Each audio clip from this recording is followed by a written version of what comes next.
ready. Just give me a 5, 4, 3, 2, 1. Oh, sorry, let me just pull up the graphic. Go ahead. Okay, 5, 4, 3.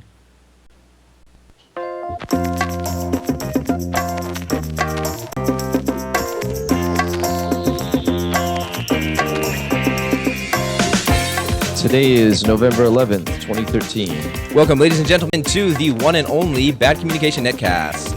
From Osaka, I'm Andrew Hawkins. And coming at you live from Tokushima, my name is Hiroki Matsuuchi. And from Tokyo, I'm Alex Kobayashi. And today, happy Pocky Day, everyone. Thank you. It being November 1st. Sorry, not November 1st. November 11th. Sorry about that. Yeah, if you guys can actually see, point at the clock up there. There you go. The date stamp. It's 1111, which in Japan is recognized as Pocky Day. Just to give you guys a background, I'm sure everybody's heard of Pocky because they're pretty big in the United States, but Pocky are those, I don't know how you would describe them. They're like, not pretzels, like breadsticks. Yeah. Very thin breadsticks. Slightly sweet. Yeah, cracker sticks. Biscuits. Yeah. Yeah, usually coated with something. Dipped in or chocolate. Seasoned with something. Yeah, so actually, in celebration of Pocky Day, I brought my very own box of tropical Pocky. If you guys can see. Yeah, so I dropped by the convenience store this morning, and this little gem caught my eye. The kind of interesting thing about this particular Pocky is it says at the top that it's an exclusively summer edition of this snack. I don't know. How is it that you can buy it in November then? I don't know. It might be like a special Pocky Day celebration or something. But yeah, it says Natsu Gente at the top. So I thought I'd celebrate Pocky Day with mango and pineapple Pocky. How about you guys? I've got Mentaiko Pocky sitting on my dining room table. Mentaiko Pocky. But unfortunately, my arms don't reach that far. It's fish eggs. Fish egg flavored Pocky. Yes, of course. Only in Japan. That sounds delicious. Do you guys like Mentaiko? Yeah. Hit or miss. How about you, Alex? Will you be partaking in the Pocky Day celebrations, the festivities? You guys are early. Can't believe you guys had stuff ready. What was that? I mean, I had Pocky Day in my mind, but I was totally not ready for this. Well, you remember 2 years ago, it was actually like super ultra ultimate Pocky Day because it was 11/11/11. Yes, exactly. It being 2011, and I don't think that will happen for another 100 odd years when the date becomes 2111. So yeah, probably in our lifetime, 2 years ago was the last time that we can celebrate super ultimate extreme Pocky Day. That's why I did a video on it. That's lovely. It was delicious. It's all over my expensive electronic equipment. Anyway, yeah, so today is Pocky Day. So we do have a story that fits today's... Oh, yes, we do, actually. I think you've pretty much explained it already, Hiroki.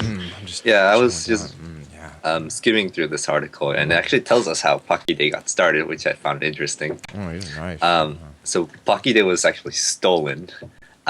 In Korea, there's a exact same type of snack called pepero.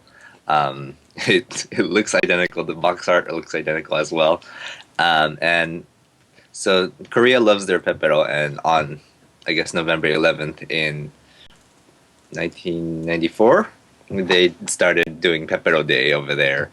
And it was a huge marketing thing. And Japan's like, they're making a lot of money off Pepero Day, so we should do the same thing.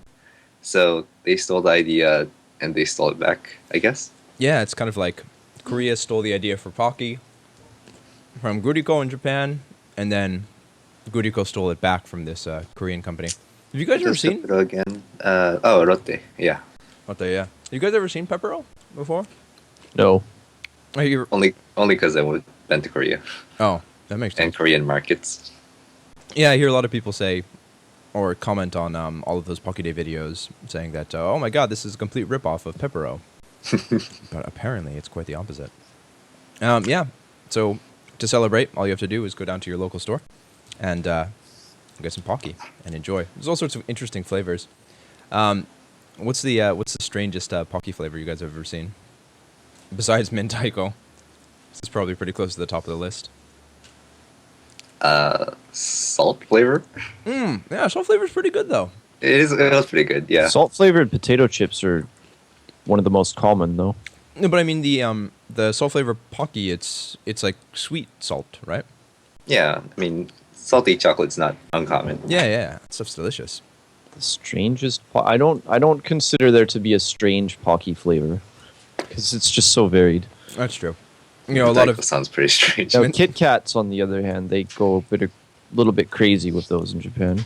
but they're never savory Kit Kats, are there? It's always something sweet. Like you would never find a crab flavored Kit Kat, would you? Well, we did find wasabi flavored Kit Kats Really? Kansai Airport. Were they sweet or?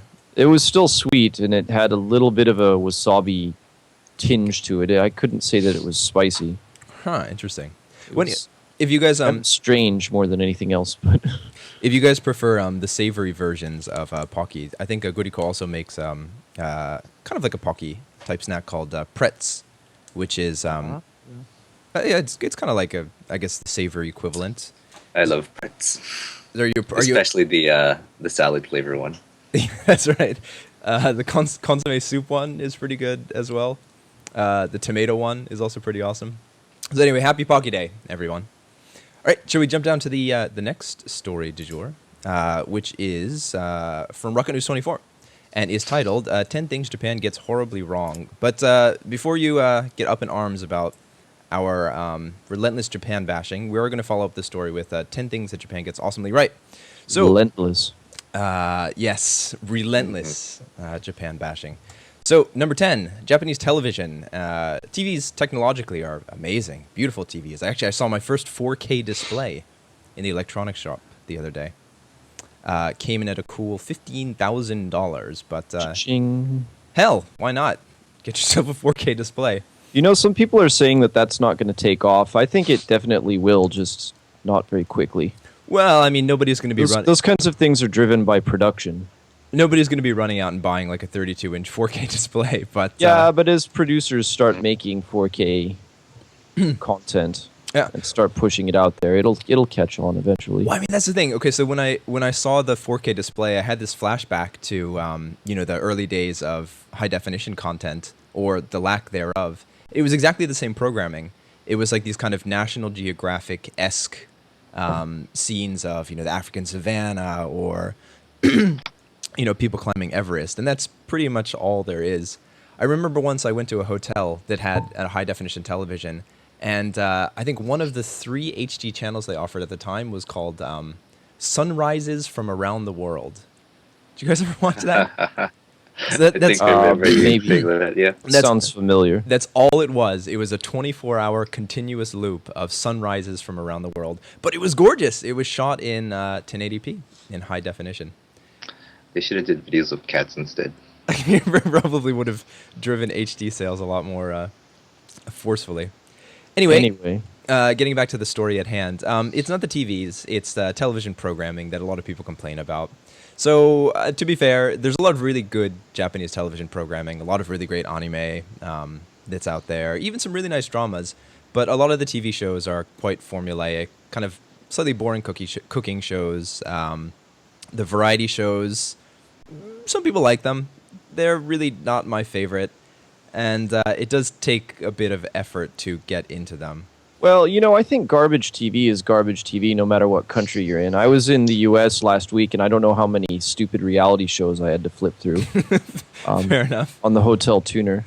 I just think that in Japan there's kind of a dearth of quality primetime dramas. I mean, anime is, arguably, that's where a lot better. Yeah. But you don't see dramas on the level of, say, Breaking Bad or The Wire or Mad Men in Japan. It's just the quality writing is, I don't know. Yeah, I've always wondered why that is. Why there isn't I've always wondered why there isn't like a Japanese version of HBO. One of those kind of very, very high production quality, high production value kind of content creators out there. Well, anyway, moving on to number 9, heating and insulation. So as we all know, Japanese houses are very poorly insulated. because the reasoning is they give is that they're designed to better withstand earthquakes. I always thought it was just because of the relatively mild climate in most of Japan. So lack of central heating often means that you have to run your air conditioner and or wall-mounted heater, which to a lot of people seems quite inefficient. But I mean, you use less gas, you use less electricity to heat or cool your house, so I don't really consider that a bad point. Coming in at number 8, we've got money and ATMs. So this is one of the big qualms that a lot of people have with ATMs and Japan is the fact that they close on weekends as well as they keep hours. And if you decide to take out money from an ATM after its kind of regularly operating hours, you get hit with a pretty big fee. Yeah, that depends on the bank. That's but- true. The postal bank's pretty good about not... yeah, Yucho Bank is pretty good. Mitsui Sumitomo is pretty good about that. Definitely. You also get a number of free withdrawals from convenience store ATMs depending on your bank. But like you said, they do have hours, which is like coming from a country where I could go to the ATM at 2 a.m. in the morning and get money. It's kind of like, what? But That's because there are actually people inside the ATM, right? Yeah, well, it's, Right. as it was pointed out on a previous show, it's the robot labor laws that prevent ATMs from they've unionized, so we can't just make them work 24 hours a day. Well, yeah, okay, you can joke about it, but it's actually not trivially. It's not a trivial expense to run an ATM. I mean, it has to be networked up. There has to be security provided for it. It has to be insured. Oh yeah, definitely. Restocked. But I don't know what the difference is between like, okay, is it really saving you that much money by shutting off access to the and the things are still on. I mean, you can walk by the post office and see that the machines are still running. It's just you can't use them. Well, I think the thing that really gets a lot of people is the fact that the ATMs pretty much keep the same hours as the banks to which they're corresponded. So like very often, even if the ATM is open, let's say on the weekends, if you make a withdrawal, you get hit with a $1, $2 fee. And Yeah. I think that's what really kind of annoys people. But I guess it's a convenience charge. And I mean, I think to most people, at least in the United States, this wouldn't seem like such a big deal. But Japan is still a very cash-based society. Yeah. So I mean, you need money on the weekends. Anyway, number 7, art and cultural exhibits. They're crowded. Number 6, packaging. It's not always that bad, but anyway, yeah. Number 6, packaging. It's excessive. Too much. Too much packaging. Yep, everything is individually wrapped. Yep. Bureaucracy. It's also kind of excessive. I don't think it's any more or less excessive than the U.S., but whatever. Number 4. This is kind of a personal annoyance of mine. Something that bothers me. Renting an apartment's really, really expensive. Not only do you have to pay a bunch of deposits, but you also have to pay, of course, in advance. You have to pay a deposit called shikikin, which is like a security deposit, which you probably will never get back and is equivalent to 1 month's rent, up to 2.5 months' rent. There's also reikin, which is a thank you for letting me rent your apartment fee, which is usually 1 or 2 months' rent, and you never get that back either. It's expensive, and it's really difficult.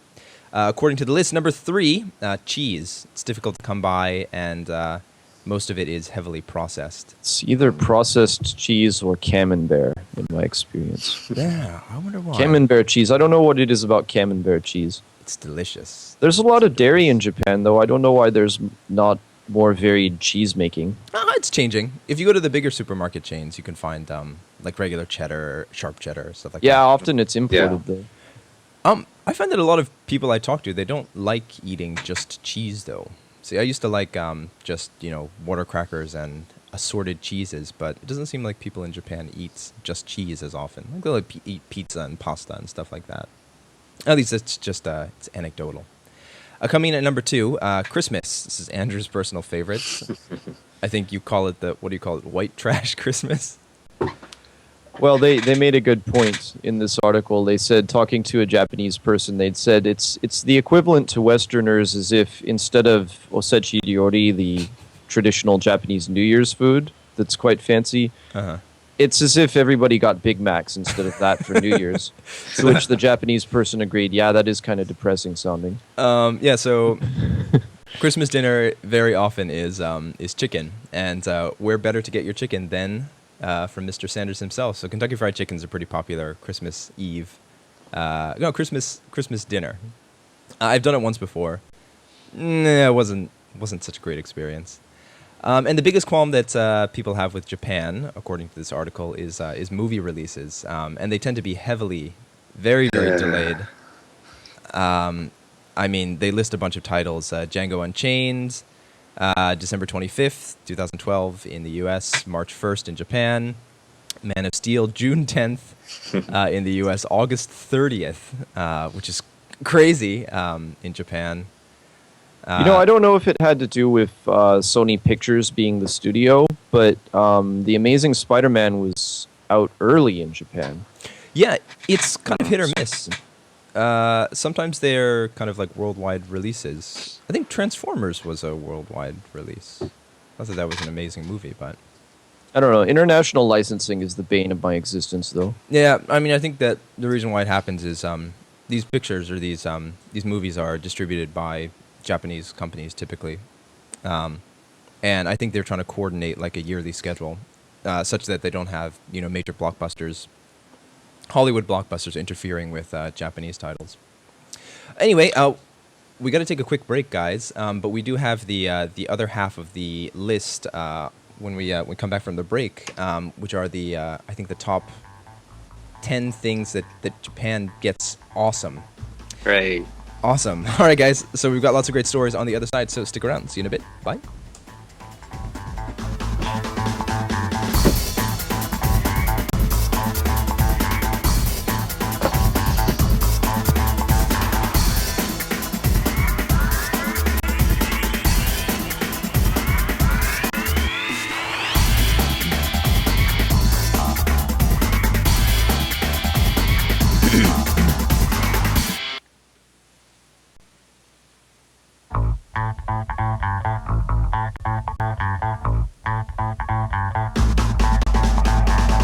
Welcome back to the Bad Communication Netcast. Hey, guys. How are you doing?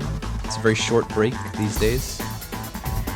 Before we go on with the show, I wanted to give a shout out to everybody who was watching the show live. We've got Deb Munder in chat, Levin Chalizi, as well as some other awesome people. Great News Podcast. We are watching comments, and we'll try to respond to them if you guys put something interesting in. Anyway, guys, we just talked about the 10 things that Japan gets horribly wrong. Now, we're going to jump to the 10 things that Japan gets awesomely right. Take it away. All right. So I'm going to start at number 1 this time and go down the list. Okay. So number 1 is actually vending machines, which there is an overabundance of in Japan. I think it was like... And you can... Wasn't it like the highest vending machines per capita in the world? Is Japan? I think so. It's like, Of course, I've got 2 or 3 of them in my apartment. The whole country is a vending machine, actually. Yeah, pretty much. I've always wondered how difficult it would be to negotiate, I don't know, the usage. I don't know what you call it. Would you call it a franchise of a vending machine? Like if I wanted to get in touch with Coca-Cola and put a vending machine outside my apartment, or if I owned a house outside my house, I wonder how difficult that would actually be. Anyway, sorry. Not too difficult. Yeah, if you have the spot. Do you think it's just a matter of like calling them up and they bring it over and install it? Or, I mean, do you actually have to be the one who restocks it? These are questions that I must... I don't know, but so I'm many sure in Japan there are that- full-service vending companies that'll... You just sign the papers and they'll put it in the spot and take care of it. Plop it down. As long as you pay the bills. Yeah, well, I mean, I do see... I assume they're zoned as residential properties with vending machines just plunked down in front of the houses on the street. It doesn't seem like anybody really cares. Anyway, sorry, go ahead, Alex, my mistake. All right, let's move on to number 2, which is food. Awesome. Food is awesome in Japan. Yeah, it's pretty good. Yeah, it's good. Missing certain things, but nothing's perfect. Like a big fat burrito, is that what you mean? Yeah, maybe. Although you can find those in the bigger cities. It's true, yeah. But good food is good. Donburi. Donburi, gyoza, miso soup, okonomiyaki, ramen, Yeah, I'm in the sashimi, situation etc. if I moved back home, I would be missing all of these things, so Yeah, damned if I do, damned if I don't. grass is always greener, right? Yeah, definitely. Let's see. Number 3 is removing your shoes when going indoors. Um, Did you get? It might sound troublesome at first, but actually, I don't feel comfortable walking around indoors with shoes on anymore. Yeah, me too. Especially after spending 7 years in the country, it just feels a little bit dirty. But I guess I don't sit in chairs or sleep on beds as often in Japan as I do in the U.S., which is probably the reason why I would feel uncomfortable walking around. Yeah. there. I mean, I grew up in an Asian country, so I mean, Asian family, so we always took off our shoes. Yeah, and so- going to a friend's house was always weird because they're like, "Come in, keep your shoes on." Right. Yeah, same thing. Oh, the Japanese houses have that really nice the entranceway that's kind of like recessed into the floor, which makes it perfect for taking off your shoes because it prevents like garbage and dirt and stuff from actually entering your house, which is something that most houses, at least ours, didn't have in the United States. And in a lot of properties, it's in the contract. You may not wear shoes inside. Yeah. No, it's true. Commercial properties, too. Really? Ah, Yeah. I didn't know that. Hey, just out of curiosity. So, of course, yeah, I grew up in an Asian family as well, and we had to take our shoes off in the house. Did you guys ever, put your shoes on, leave the house, and then forget something, and do that kind of like, my shoes aren't touching the ground crawl to get whatever item it was? Sometimes Yes. I would take one shoe off and hop on one foot. Okay. So it's not just me, then. I've totally done that before. The crawl, right? I did it Yeah, once. the crawl. You know what? I did it once in Japan in my own apartment, and afterwards, like, I felt guilty. I felt like, oh man, some dirt must have like fallen off my shoe onto the floor. And that's filthy. Better than walking on it, I guess. Anyway, yeah, I guess so. All right, number 4 is taxis. These are pretty cool. Yeah. I don't use them much. It's handy that tipping is not a custom in Japan, so you just pay the man the amount of money on the screen. Taxis are pretty sweet, though. You got to admit, like, I like the way the doors open though, and it's like the bicycle cable mechanism. yeah. And if you've yeah. got anything heavy, the taxi driver will be more than willing to jump out and put it in the trunk for you. They're just generally really professional too. Oh yeah, They Highly trained.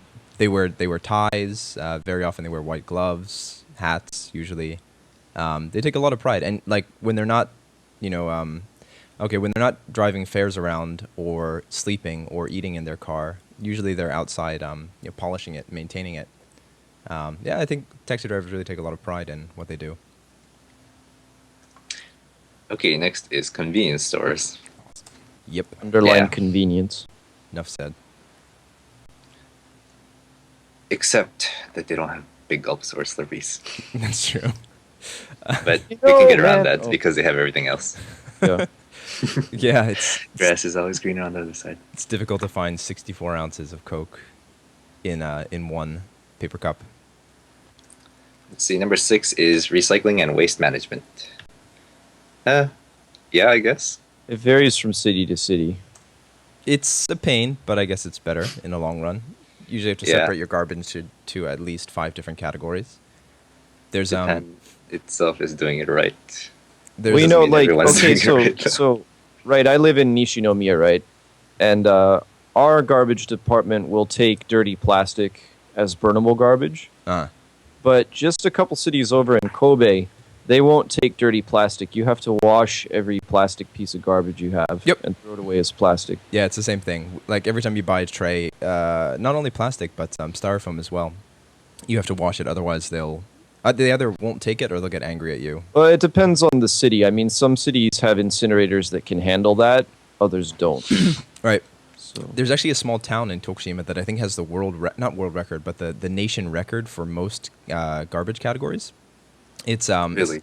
yeah, it's a small town called Kamiyama, and I think you have to separate your garbage to something like 23 different categories. it's ridiculous. There's like In the words of one of my old Japanese teachers, it's the kind of place that the environmental minister comes down from Tokyo and goes, "Oh, that's a great idea." right.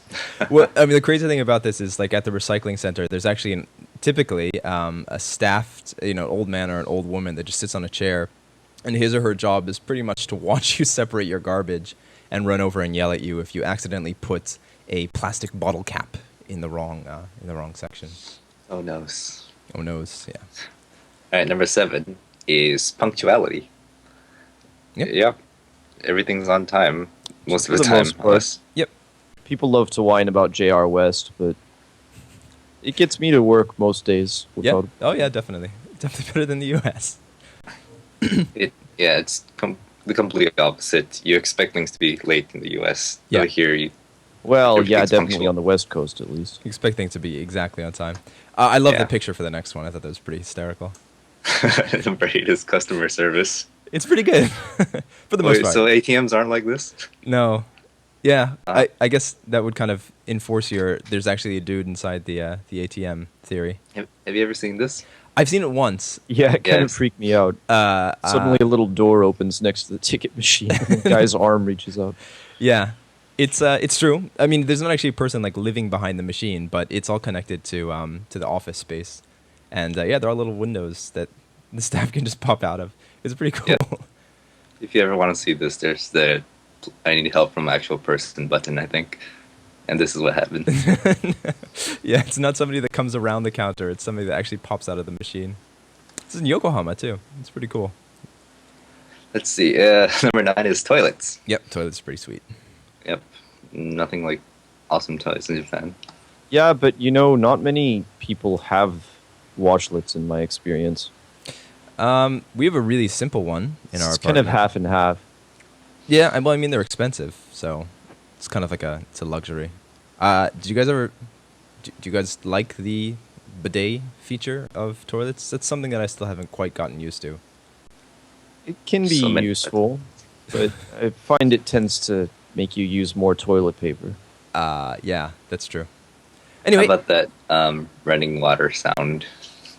That's for the ladies. to hide like offensive plops, I guess. It sounds so fake. I played with it once. Well, my favorite ones are the ones that play like classical music, for example. You guys ever heard that one? So No. you'll be going to the bathroom and it's dun dun dun dun dun dun dun dun dun dun. It's a very makes for a very epic toilet. I heard experience. that was actually a problem for women, though. Uh, They don't want to use the toilet at work because they're afraid somebody will hear them, and it leads to urological problems. really? Holding it too long. Yeah. There you go. I mean, Yeah, play that epic music. yeah, there you go. I want to hear like Or just get over it. I want to hear like O Fortuna, like Carmina Burana or something like that when I go to the bathroom, just to make it that much more epic. Anyway, speaking of bathrooms, number 10 is drinking pretty much anywhere. Yeah, Woo! even in the bathroom. No brown bagging. No brown bagging required. No. Yeah. Buy a beer, drink it anywhere. Yeah, got a couple friends whose idea of a good night out was buying some tasty beverages and drinking in front of the convenience store. That's pretty cool though. It's a little bit trashy, but also, I mean, I've drank on the train before, but the missus kind of thinks that's a Ochan thing to do. Yeah, that's typically reserved for like the dirty old men type thing. It's pretty cool though. I mean, It is nice, though. You can buy a beer on the platform in the train station, and yeah.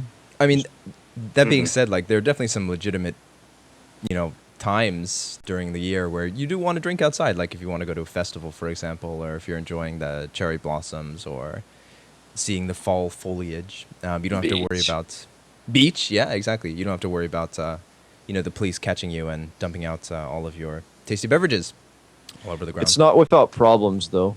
I don't know if you guys have ever encountered somebody who was passed out in public somewhere from over drinking. or the belligerent drunks.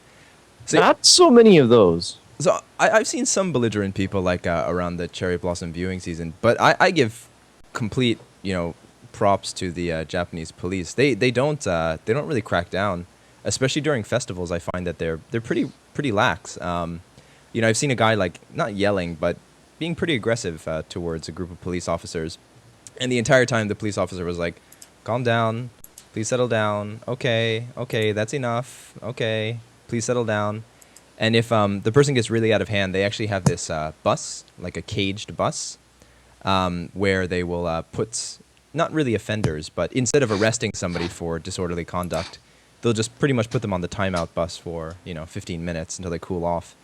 I always thought that was a really great solution. Instead of actually throwing somebody in jail, just giving them pretty Time to much chill I saw out. something weird. I saw something in Yeah. Shinsekai. It wasn't aggressive, but there was a dude who was really like the police were kind of holding him back, and he wasn't really like throwing blows or anything. It was just, I don't know, they're kind of scuffling, but it's like, okay, you've had enough now. Yeah, well, I mean, I think almost all those altercations they involve like not only alcohol, but there's like something else that sets them off. Like I've seen people get upset who were clearly drunk at train stations, like some disagreement over the fare or something like that. Oh, yeah. Like the guy is let's say he's a senior citizen, but he forgot his senior citizen's card, so he had to pay full fare, and also happened to be pretty rip-roaring drunk at the same time. Anyway, guys, we're brushing up pretty close to the 30-minute mark. Do you want to hit one more story before we call it a day? Sure. Okay, so I guess we've got one more top 10 list. Sure, sort of. Okay, we'll go ahead. All right, well, So I'll we just had give you a quick 4. rundown. This is kind of a mistitled article. It says, what is the biggest hit product of 2013 in Japan? Most of these I wouldn't consider products, but anyway, here we go. Starting with number 10, we've got Grand Front Osaka, which is the new shopping center / learning establishment in Umeda, Osaka. And you too can purchase this product for the low price of. Oh wait, no, it's not really a product. Oh, it's a place for Low price buying of what? products. It's not a product itself. Anyway, the non-fryer, which is a Philips kind of oilless fryer thing, That's pretty cool. electric. It's actually not bad. A lot of people are talking about this. Really? The- Or know of it, but I don't know anyone that actually has one. Well, Neither do I. my question is, can you make deep non-fried Snickers bars? That would be the that would be the big question. Right.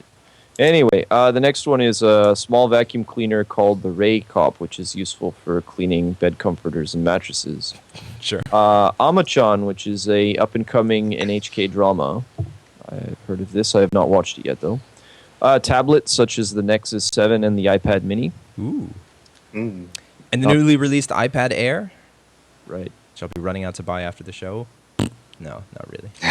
Another non-product, the Issei Grand Shrine and Izumo Grand Shrines, which are both in shucks. Mie Prefecture in Issei. And nice to visit. Not very descript. I mean, there are more beautiful shrines you can go to, but they're very culturally important and a lot of history there. The interesting thing about Issei Shrine is it's the home to the goddess Amaterasu Okami-sama, who I think is like the original goddess, and she has 2 houses apparently, and the houses are rebuilt every 20 years, so she kind of switches back and forth. And this year happens to be the year that the house is being rebuilt. So if you go to Issei Shrine in Mie Prefecture, you can actually get a little charm that is made from a piece of the old house. It's pretty cool. It's actually a long process, though. There are like several festivals, like there's the felling of the trees and the hauling of the wood, and it's all on over the course of several years. Yeah, no, it's this year is a big year. So. Anyway, another non-product, Hanzawa Naoki, who is indeed an actor. Right. Wasn't it? It was a television series called Hanzawa Naoki. Oh, really? Yeah, I think so. I Yeah. think so. Yeah, Oh, sorry, he's a character. he's a character in this TV show. I guess that's kind of a product Yeah, I guess so. in a sense. Puzzles and Dragons, which is an online game developed by Yeah. Google Online Entertainment. I've seen a lot of people playing it, but I have not done so myself. And lastly, convenience store coffee, which can actually be pretty good, particularly the 7-Eleven variety that's pictured here. I've become a pretty big fan. It's awesome. It's 100 yen for a cup of coffee, and it's actually made from freshly ground beans, which is pretty cool. You know, 7-Eleven's got some good stuff, though. They've got really good oden, Yeah. Japanese stew, if you're into that kind of thing. I was really surprised, actually. I expected this to taste just like canned coffee, but you know, you buy I bought iced coffee. You buy like a plastic cup that actually has ice in it. You pay for it at the counter. You take it over to this machine. You press the button. It actually grinds the beans, and it presses it through a drip filter. And it's not that bad. Yeah. A lot of different convenience stores actually doing this. Yeah. 7-Eleven calls it. I go to the Family Mart next to my work, and it's awesome because they set up this the flavor pumps next to the coffee. Oh no, so you can get like hazelnuts. And, yeah, and caramel and vanilla and stuff. Ooh, and I mean, when you compare it to paying like, I don't know, 450 yen, 500 yen for a drink at Starbucks, it's a pretty good deal if you just want to get your caffeine fix. Yeah. All right. I love it. I think that's about it. I have been watching chats, and I see you guys do have some questions in there that we will address in the post show. But until then, thank you guys very much for watching this episode of the Bad Communication Netcast. If you'd like to find our show notes with links to all of the articles we've talked about today, you can find it on our blog, badcommunicationjapan.com, along with all sorts of really amazing and interesting contact information. But as always, I think we do have to get the hell out of here for now. So once again, my name is Hiroki Matsuchi. I'm Andrew Hawkins. And I'm Alex Kobayashi. No echo this time? Meh. Okay. All right. Happy Pocky Day, everyone. 2013. See you guys next week. Bye-bye.